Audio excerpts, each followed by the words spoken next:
T20 జట్టు vice captain Axar పటేల్ను కాదని Washington సుందర్ను జట్టులో తీసుకున్నారు. అటు బౌలింగ్ ఇటు బ్యాటింగ్లోనూ సుందర్ తన ప్రభావం చూపలేదు. 2 ఓవర్లో బౌలింగ్ వేసిన అతడు 17 పరుగులు ఇచ్చి వికెట్లేమీ తీసుకోలేదు. జట్టును ఆదుకోవాల్సిన కీలకమైన సమయంలో కేవలం 11 పరుగులు చేసి పెవిలియన్కి చేరాడు. దీంతో అక్షర్ పటేల్ను ఆడించి ఉంటే ఫలితం మరోలా ఉండేదని టీమిండియా అభిమానులు అభిప్రాయం వ్యక్తం చేస్తున్నారు. అక్షర్ పటేల్ను కాదని వాషింగ్టన్ సుందర్ను జట్టులో తీసుకున్న అంశంపై team India assistant coach Ryan ten స్పందించారు. జట్టు కూర్పు కోసమే ఆ నిర్ణయం తీసుకోవాల్సిన పరిస్థితి ఏర్పడిందని, మేం ప్లేయింగ్ 11 కోసం కొన్ని రోజులుగా తీవ్రంగా చర్చించుకున్నాం.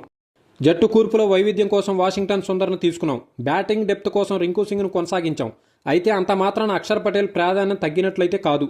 అతడు జట్టులో కీలకమైన ఆటగాడు అని ర్యాంటన్ అన్నాడు. అలాగే జట్టు ఎంపిక కష్టంగా ఉంటుందని వివరించాడు. మేం 15 మంది ఆటగాళ్ల నుంచి 11 మందిని ఎంపిక చేయడాన్ని ఇబ్బంది పడుతున్నాం. ఈ విషయాన్ని ఆటగాళ్లు అర్థం చేసుకుంటారని, అలాగే అక్షర్ పటేల్ కూడా అర్థం చేసుకుని ఉంటాడని అనుకుంటున్నా. సంజు శాంసన్ తిరిగి జట్టులోకి అవకాశాలున్నాయని దక్షిణాఫ్రికా మ్యాచ్ అంతరం టీమిండియా అసిస్టెంట్ కోచ్ ర్యాన్ ఒక హింట్ కూడా ఇచ్చారు. ప్రస్తుతం భారత జట్టులో చక్కటి ఆటగాళ్లున్నారని, అయితే వారికి పెద్దగా అనుభవం లేకపోవడం కొద్దిగా సమస్యగా మారిందని, సంజు శాంసన్ ఒక అద్భుతమైన ఆటగాడు, టాప్ ఆర్డర్లో కుడి చేత వాటం బ్యాటర్గా వ్యూహాత్మకంగా వ్యవహరిస్తాడు. కీలకమైన మ్యాచ్ల నేపథ్యంలో రాబోయే కొన్ని రోజుల్లో ఇది చర్చనీయాంశంగా మారుతూ ఉంటుందని భావిస్తున్నా.